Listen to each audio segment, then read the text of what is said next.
Hello, everybody, and welcome back to another episode of What's Your Next, the show that helps you get clarity on what's important in life and business.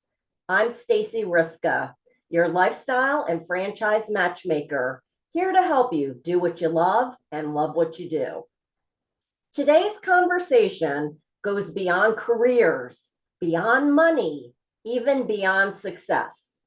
We spend so much of our lives focused on what we're building, like our businesses, our bank accounts, our resumes, but rarely do we stop to ask, what are we actually leaving behind for the people we love? Welcome to What's Your Next. This is the go-to podcast for aspiring business owners who want to get to the next level, escape the rat race, and give their middle finger to the corporate 9-to-5. If you want financial freedom, work-life balance, and the business of your dreams, you're in the right place. Dave and Stacy Riska, husband-wife franchising duo, openly share their successes, failures, and lessons learned in franchising, business ownership, and working with your spouse.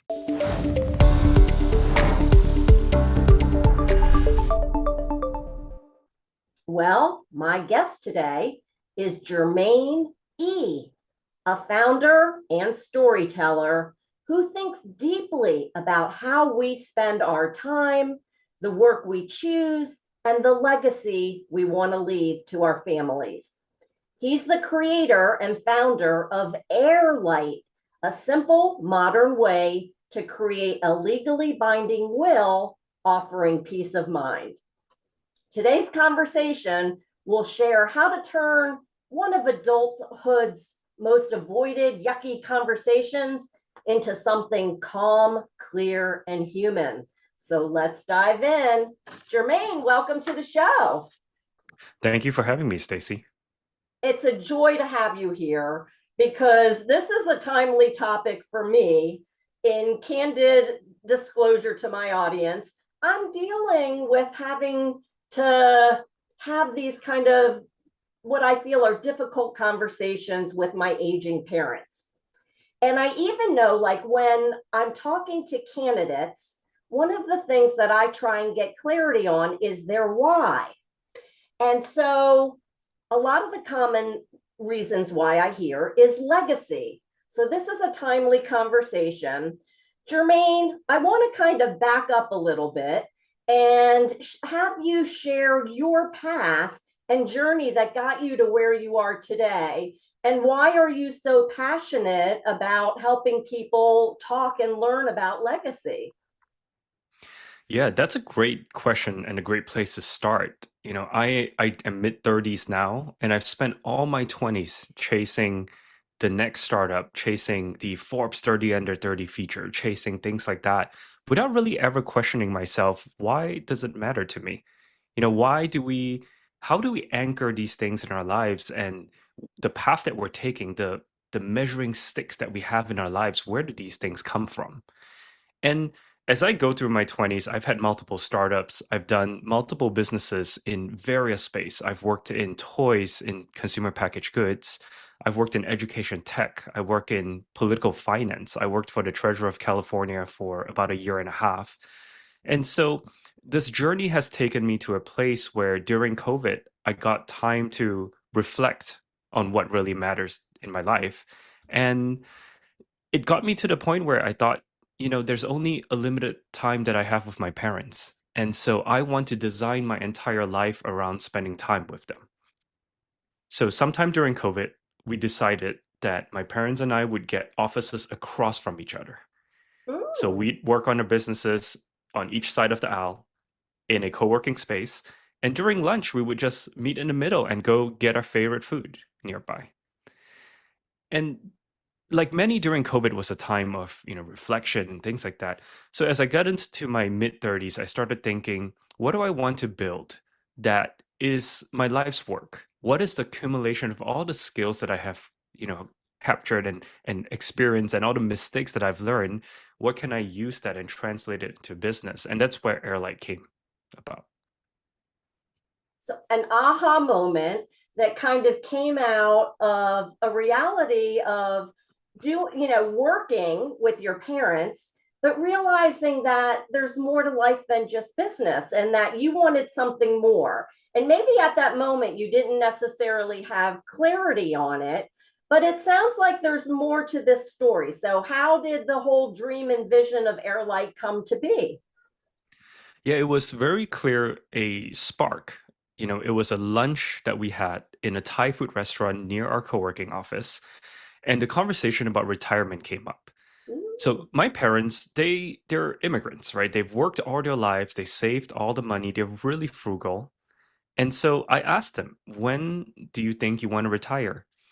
And in digging deeper into this conversation, what I realized was that it isn't that they don't have the resources to retire, is that they don't know for sure how does their 401k translate to the rest of their lives. Many of us, we accumulate things, and I'll speak for myself. We chase things, we accumulate things throughout our lives, but we never really thought, what do we have now and what is enough? And so how could you possibly know where you're going if you don't know where the end destination is? Right? So this conversation turned into me tinkering around with building a chatbot for my mom. And so she was able to chat with this chatbot and say, when I was a child, I really liked dancing. When I had 4 kids, I stopped dancing, and I really missed that feeling. And so the chatbot would ask my mom these questions about things that matter to her, people that matter to her, and stories and heirlooms and things like that she forgot but she wanted to keep. And a few months down the road, I realized if I had your most important assets, items, and your most important relationships, I'm able to format a legal document for you. Hmm. And that's when I realized that 70% of Americans don't have an estate plan. 70%. Amazing. 70% Americans don't have an estate plan. And the truth is, resources are out there. In the beginning, I thought not having an estate plan is a function of not having resources, not having thinking that you don't have enough to give or to leave behind. But what I realize is, the users that we have these days, we have doctors who are in their late 50s, and they clearly have the resources to talk to an attorney. At least, if you've been a doctor for 30 years, I think you can probably afford to talk to an attorney about creating a trust. And and it shocked me, how often that I talk to someone who I think definitely this person at this stage of their lives has a will or a trust or a plan, right? And they don't. And so I think what we realize is that it is a question about inaction. Why are we putting off as humans the things that matter the most? And that's why I'm on the podcasting route. That's why I'm trying to reach people who are now thinking about starting a business, thinking about starting a family, buying a house, right? Switching jobs. And it is at this times of change in our life that we think about what do we really want? And so in going on to Airlite and building Airlite, I'm having more and more of these conversations that truly matters with not only strangers, but also the people that I care about the most, my siblings, my friends, and my parents. Well, and that's a great point, Germaine. I mean, if I were to ask anybody here in the audience, who is one of the most important people in your life, most people are going to mention a family member, and especially your parents. And so it's interesting because we talk to them probably regularly, and perhaps just like you were across the table, just having lunch, having a conversation, asking some questions. The dynamic changes when you start getting into this. Well, what about your money and what kind of assets do you have? And you kind of feel like you're poking and prodding. To me, it's almost like, well, that's the parents' role, right? To tell the kids. But I commend you because no matter what phase of life you're in, and you've started very young in your 20s, you like when you were sharing all the businesses you've done, that's quite impressive.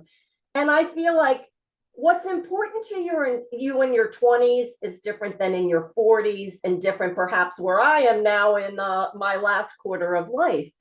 And so are you kind of saying it's really never too early to start this process? And if not, like, where do we start? How do we go about having these conversations? Yeah, so Airlight, when we thought about this company as a concept, truly is our mission is to help people find more clarity. Okay. Our tagline as a company is clarity is love in practical form. If you love somebody, help them find clarity. Okay. It is a practical thing you can do, a conversation you can have with somebody that helps them feel more grounded. When we feel anxious, we often hear from friends and the internet that you should journal. And the reason why you journal is because you want to have clarity, right? You want to have clarity about the anxiousness, the stress that you have. And once you write it all down with this clarity in front of you, you feel oftentimes better. So Airlight, even though we are a estate planning company, our goal actually is to help people have the conversations that matters. And if you think about this thing, why do parents who obviously love their kids and kids that love their parents, why is this conversation so difficult? And a big part of it is ego. We often feel like at certain point of our lives, we're supposed to know some things. And because we didn't tackle that thing 10 years ago as we think we should, as society tells us that we should, a lot of people put it off and they don't go talk to an attorney. And they don't, even though they have the resources to, they don't wake up one day and say, "Ooh, I gotta drive down the street and talk to this stranger or this person that was referred to my friend, a professional, about everything in my life, all the most personal details, all the decisions I made to cash out of my 401k to start a business." The all the ego and the judgment, I think, stops us from doing things that are important. And with Airlight, we're hoping that people can start from 0 to 1. We're not claiming to be the end all be all of estate planning. In fact, I'm going to go ahead and say that we're not, because a lot of people need a trust. And if you're listening to this and you know the difference between a will and a trust, you should probably talk to a lawyer because you're a little bit more advanced, right? You know a little bit more about how a trust can protect you in when you need to pass some things on and you don't have to go through this probate process. If you understand what I'm talking about right now, you really should go talk to an attorney because you have a little bit more complexity in your plan. But I'm really talking to all the people that have avoided the conversation and don't want to go talk to somebody and don't trust ChatGPT for an open-ended answer, right? So what we offer is a beautifully designed process where you come in, we learn about you, and we explain things to you. And we walk you through a process where the AI is going to talk to you and ask you questions and ask you what matters to you, who matters to you, some ideas, some best practices to help you organize your thoughts. And at the end of the process, we organize and draft a legal form for you where you can then read. And if you have questions, we'll explain it to you as what you told us. Essentially, we ask you questions, you tell us what you want, we write it down, and then if you have questions, we clarify it for you. We can't give you legal advice because that would be against the law, but we organize all your thoughts for you. We ask you the important things so that you can start this process. Mhm. It sounds like you've created a very simple process. You ask some questions, the computer asks you some questions, you answer them, and it kind of guides you through. And so I'm thinking, like, the people in my audience might be saying, Germaine, that sounds good, but you know what? That kind of stuff, that's for the rich people, the celebrities. But it seems like at least once a week, I'm hearing something in the news about even how rich celebrities don't have these things in place. So, Germaine, what would you say to somebody as you've elaborated on it a little bit, but the importance of why starting this process now? What would you say to my audience about that? For some of the members of the audience who's listening, going through this process helps you think about your own life. It helps you organize your thoughts into how far you've come. There is a process that is very stoic. It's popularized by the Stoics, which is to write your own eulogy. Now, Mm, for some people, that's a little dark, right? We don't want to go ahead and start writing our eulogy, but I'm a little strange. I did it when I was young because when you boil down to the essence of what you want to leave behind, oftentimes it's much simpler than we think, right? My eulogy started when I was 25. I wanted to be on billboards. I want to be remembered and admired, and as I kind of lived my life a little bit longer, 10 years later, I'm 34 now. My eulogy that I wrote last year, just as a practice, ma- it, it anchored to the people who matter to me. I wanted the people who I love know that love them, care about them, and most importantly, that I show up for them. yeah. And if you kind of compare where I came from my 20s to what matters now, it changes. And so going through your estate planning process, it does that for you. It's just asking you some questions about what really matters. But on the other side of it, on a very legal and practical sense, you know, it was the Super Bowl recently, and Yeah. there was a halftime show that it was for me unnecessarily politicized. But 10 years ago, we had one of the best Super Bowl, in my opinion, performances. Actually, 10 years ago, Prince passed away, and Yeah. he, in my opinion, had one of the best Super Bowl performances ever. When Purple Rain came down and it started raining, he was playing the guitar. Prince passed away 10 years ago without a will. Right. Right. And if you think about it, the amount of course, he has a lot of resources. His family and the people who in his life are still fighting over it. But if you really care about the people around us, as we say we do, why would we leave it to chance, right? Why would we leave the uncertainty and overwhelm for them when they're grieving for you? And I think naturally this takes me to a conversation of the why behind my own why. My mom passed away 6 months ago. And it was sudden, right? As I'm building Airlite, I'm having these conversations with her, and I learned so much about her to the point where we started checking off her bucket list. And even for someone like me who's so prepared, we have a trust set up for my mom. We have all the beneficiaries set up. We understood what my mom wanted. And yet, at the time of funeral, it was so overwhelming to be going through all these processes. Mhm. And so if you really think about somebody that you love, you think about the people that will have to deal with all the stuff that you have in your life, it's worth that 30 minutes or an hour to just get it done. Right? It's so easy. And what I'm telling people is that there are tools out there that you don't even have to talk to a human to get it started, to answer the questions that you may have that you don't want to feel like you have to ask someone to explain to you a simple concept. There are tools out there to get it done. Okay. So, Germaine, oh my God, my heart is brimming. It's ironic that you started on this journey years ago in building this tool because of an initial conversation you had with your mom. And then, unfortunately, 6 months ago, she passed. So, talk through how that perhaps changed your outlook on life, maybe on business.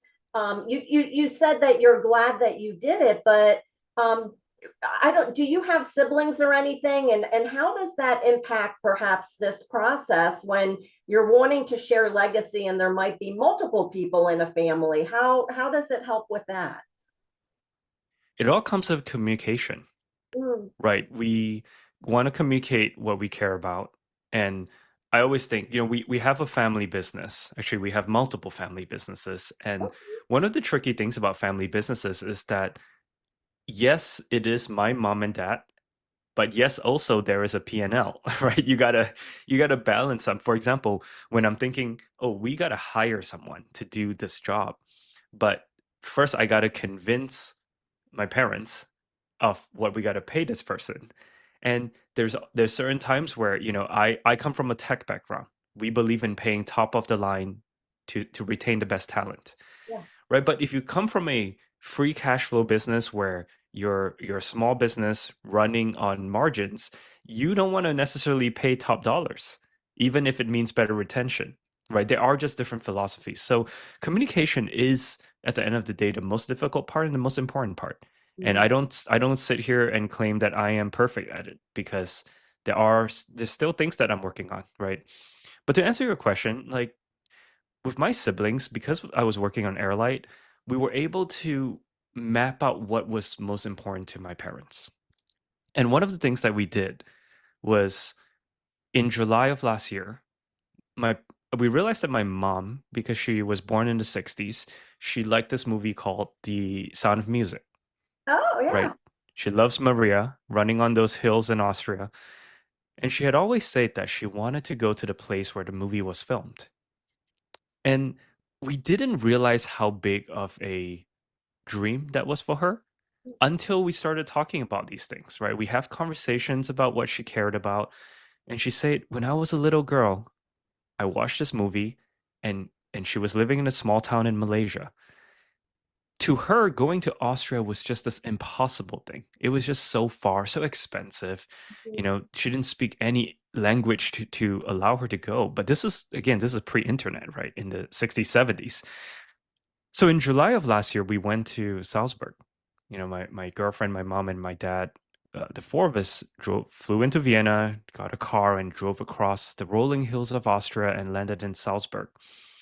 And we visited the church that Maria got married in. We went to this gazebo that they danced in, and we saw the home that they live in right by the lake. And at some point, my mom paused and she told me that she's living her dream.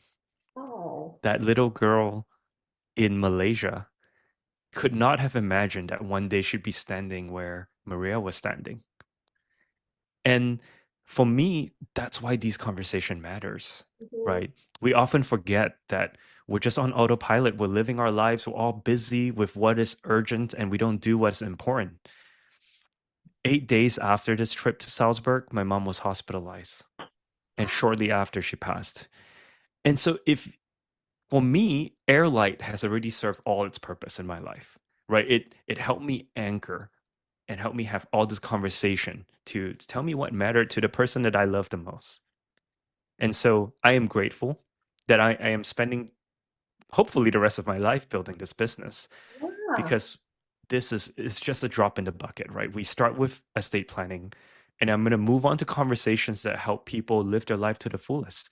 I want to do bucket list travel planning. I want to do all these things in the future, but I believe that starting with what is important, which is, you know, what do you want to leave behind and what matters to you? What do you have today?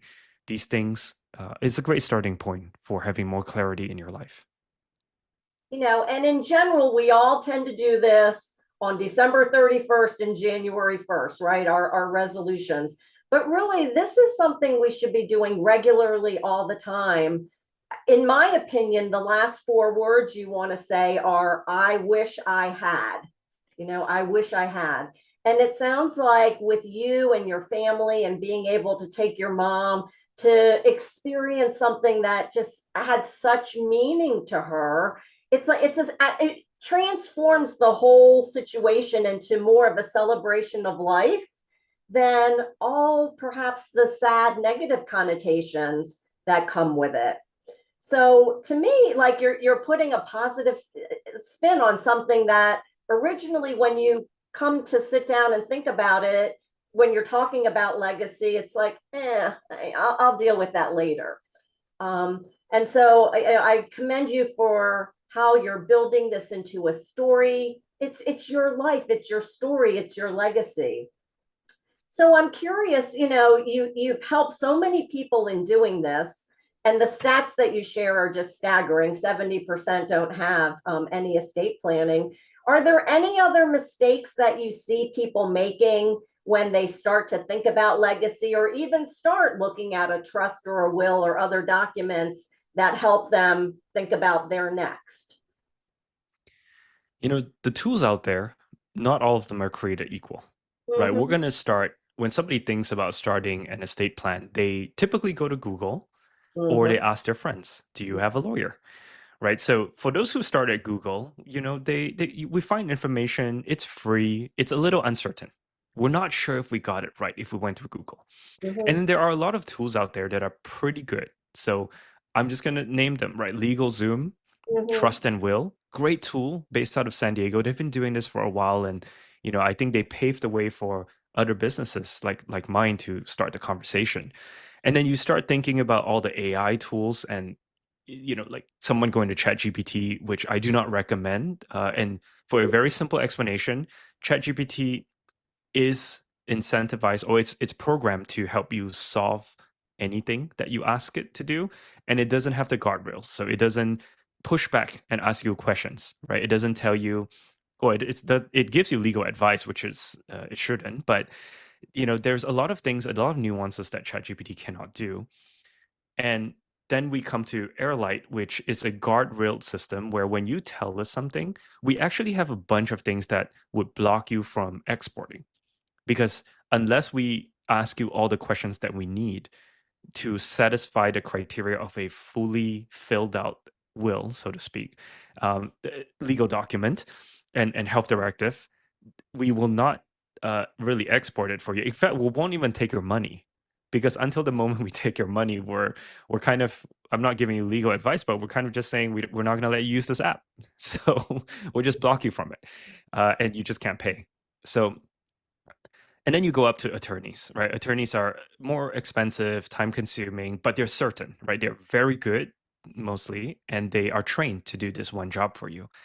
So I'm thinking about all the people who are out there, and you have a lot of options, right? But the challenge is that as we're talking, I'm actually thinking I got to be making more content about having difficult conversations instead of estate planning. Because I think that the unlock isn't estate planning, the unlock is difficult conversation. And so perhaps I should switch my entire strategy here to just start talking about how to have difficult conversations instead of estate planning generally. Well, and sometimes those conversations start with a difficult conversation. With my parents, for example, I gave them each recently this book. It's like a little journal, and it asks like a lot of questions to gauge into their life, like a lot of stories maybe they never shared with us, or fun facts we didn't know. What was your favorite movie? Like The Sound of Music. I don't know my mom's favorite movie, and I don't know my dad's first car, like things like that.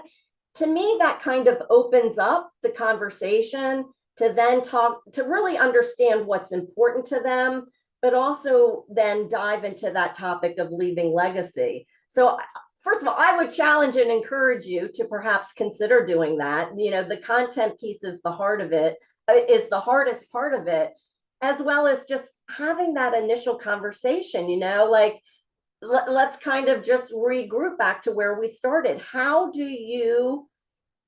would I sit down with my mom and dad and talk about this conversation about legacy, about a will, a trust, estate planning? Germaine, give me the script. What would I do? So general advices are horrible. Everyone is so different. We give, as we talk to our users, right? We have families who are Catholic, and in the Catholic family, you don't talk about death. It's just something generally you don't do, especially if it's like Latin Catholic, right? Like we're talking about Spain, we're talking Mexico, Guatemala. If the family doesn't speak About English that. as a first language, the conversation is very different. Okay. But the general rule is this: start small. And if alcohol is a thing, you loosen up a little bit, but also pick something that everybody enjoy. Make it a lighthearted conversation, and don't go straight into, hey, who do you want to give your house to when you Right. pass, That's what right? I'm right. Start very small, and just ask the people you love, how do you think about certain things, right? Like that watch that you have, tell me about that watch. Okay. Where did you get it from? And why do you wear it so often? Mhm. And start getting in this zone of being comfortable talking about things that are important, that are not typically talked about. The challenge with estate planning is it is not urgent or top of mind until it is urgent. Right. And so I think if we normalize having these conversations with the people we love, it's going to help, right? We start small. Well, Germaine, it sounds like you have built an incredible tool with Airlite that really simplifies the process. It's clear you've put so much time and planning and effort into it. And I kind of feel your heart and soul is part of it as well. It's something that's going to continue to evolve and only get better over time. And so please share with my audience, how can they learn more about you, and especially about Airlite and the tools that you're offering everybody? Airlite is now live on Google and Apple. Okay. So we are slowly rolling out to the rest of the country. So depending on when you're hearing this, we're doing state by state because every state has a little bit of a different probate code. And so we got to make sure that the legal document we export and organize for you is satisfying all the requirements of where you live. But Airlight is at HEIRLIGHT.com. And I am Germaine E everywhere. I have a pretty unique name. So the SEO and the search, all the AI, if you type it in, I am there. And so if And you're ever curious, you can find me. And I have a lot of strange hobbies. For example, I travel across Mexico and ate 1,000 tacos in a year. So I have a lot of wait, little fun things that you can probably find. okay, let's sidetrack. Tell us about this story. Oh yeah, I realized there's a very really bad habit that we ask our friends, "Hey, what's the best taco?" And it always is the taco that is conveniently down the street from where they live, right? And I'm Right. like, there is no way that is the best taco. Maybe it's the best taco for you. And so during COVID, I was like, I'm very curious about. I love tacos, so why don't I just eat 1,000 tacos and just start documenting them? And that journey took me to 13 Mexican states, 10 US states, and 8 countries. So I've had 1,000 tacos around the world basically.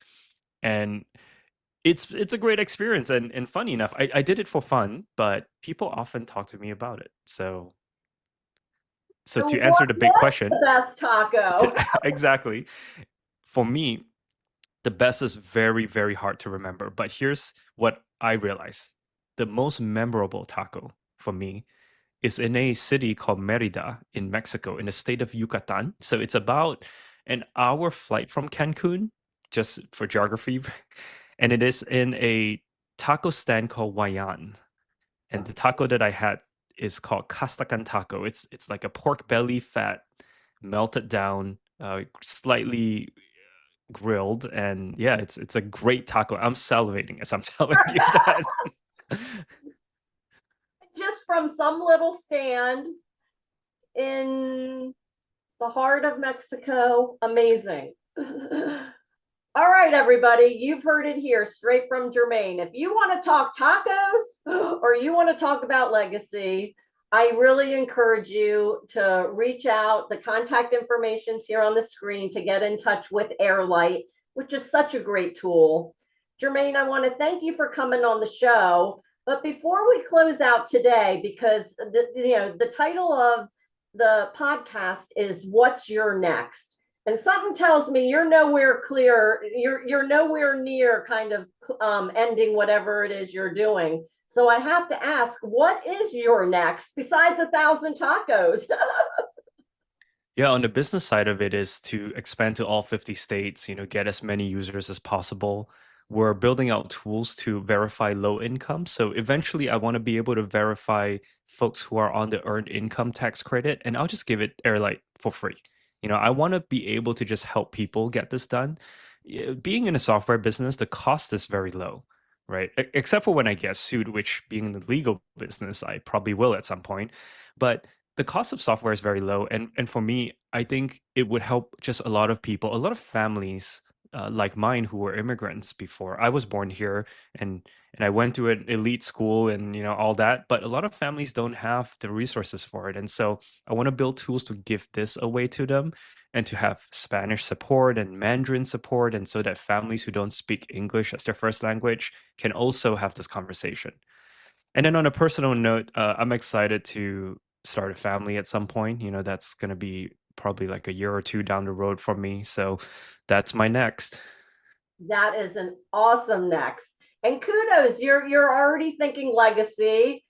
Germaine, thank you for being a guest on the show today. You have really taken a topic that's kind of yucky, that nobody's really talking about.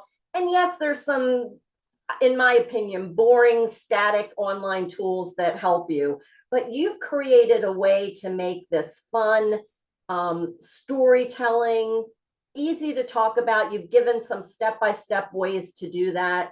Everybody, please go to Airlite, take advantage of the offer that is on the screen. And Germaine, thanks. We look forward to following your journey. And everybody, we'll see you on the next episode of What's Your Next. Bye-bye.